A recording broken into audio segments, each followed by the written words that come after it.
ज़ैन को इस बात का एहसास हो गया है कि वो महविश से नहीं बल्कि महानूर से मोहब्बत करता है।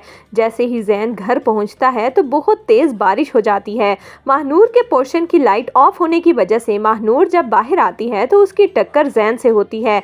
ज़ैन महानूर को कहता है, महानूर आप ठीक तो है ना?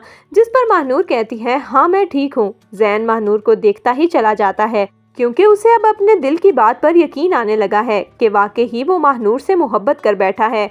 महानूर की मासूमियत उसके दिल को भा गई है, लेकिन ज़ैन को ये समझ नहीं आ रहा कि वो अब महविश से कैसे पीछा छुड़वाए। महविश ज़ैन को बार बार कॉल्स करती है, लेकिन ज़ैन तो अब महविश में बिल्कुल भी इंटरेस्ट नहीं ले रहा और उसकी कॉल्स बार बार इग्नोर करता है। महविश को बहुत गुस्सा आता है और वो तैयार होकर ज़ैन के ऑफिस पहुंच जाती है। ज़ैन इस वक्त एक बहुत ही इम्पोर्टेंट मीटिंग में बिजी होता है। महविश रिसेप्शनिस्ट से पूछती है कि ज़ैन कहाँ है, जिस पर रिसेप्शनिस्ट उसको बताती है कि ज़ैन सर की मीटिंग चल रही है, आप अंदर नहीं जा सकती। लेकिन महविश गुस्से से मीटिंग रूम में एंटर होती है और सीधा जाकर ज़ैन को कहती है, ज़ैन तुमने मुझे समझ क्या रखा है, तुम मेरी कॉल्स क्यों इग्नोर कर रहे हो? जैसे ही ज़ैन ये देखता है तो वो गुस्से से उठता है और कहता है, महविश तुम देख नहीं रही मैं मीटिंग में हूँ, बाहर जाओ, मैं बाद में बात करूँगा। जिस पर महविश कहती है कि मैं कहीं नहीं जा रही, तुम मुझसे बात क्यों नहीं कर रहे, ये हो क्या रहा है? ज़ैन तुम मुझे इग्नोर करते रहो और मैं तुम्हारा वेट करती रहूं, ऐसा हरगिज नहीं हो सकता। ज़ैन महविश का हाथ पकड़ता है और गुस्से से उसे अपने ऑफिस में लेकर आता है और कहता है, महविश क्या तुम पागल हो गई हो?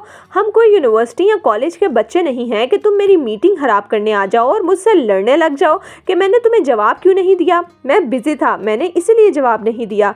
जिस पर महविश कहती है कि ज़ैन मैं महविश दिलावर हूँ, तुम मुझे इग्नोर नहीं कर सकते। ये तुमने किया भी कैसे? हमारी शादी होने वाली है।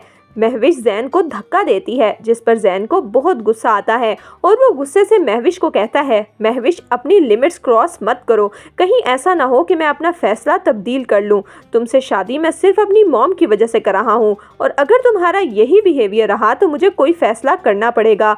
मैं इस तरह तो तुम्हारे साथ ज़िंदगी नहीं गुजार सकता। महविश जब ये सुनेगी तो बहुत ज़्यादा परेशान हो जाएगी, उसके पैरों के नीचे से तो ज़मीन ही निकल जाएगी और उस वक्त महविश बेहोश होकर गिर पड़ेगी। जबकि दूसरी तरफ महानूर अपनी माँ को कहती है, अम्मी आपको पता है जब मैं यहाँ पर आई तो मेरा किसी पर एतबार करने को दिल नहीं करता था, लेकिन जब से मैं ज़ैन से मिली हूँ मुझे लगता है कि दुनिया में अभी भी अच्छे लोग बाकी हैं। ज़ैन ने मेरी बहुत मदद की है, जहाँ जहाँ लोगों ने मुझे तन्हा छोड़ दिया ज़ैन ने मेरा साथ दिया, मैं उनका ये एहसान कभी नहीं भूलूंगी। जब ज़ैन महानूर की माँ से मिलने उनके पोर्शन में आता है तो महानूर की माँ ज़ैन को बहुत दुआएं देती है और कहती है कि आपने मेरी बेटी का बहुत ध्यान रखा, महानूर आपकी बहुत तारीफ़ें कर रही थी, आपका बहुत शुक्रिया। आपके सीने में तो वाकई दिल है, वरना लोगों के सीने में तो पत्थर रखे हैं। तो दोस्तों आपके ख्याल में क्या महविश ज़ैन से ये सब बातें सुनने के बाद दानिश को कहलवा कर महानूर को अगवा करवाने की कोशिश करेगी या नहीं? आपकी इस बारे में क्या राय है, हमें कमेंट्स में ज़रूर दीजिएगा।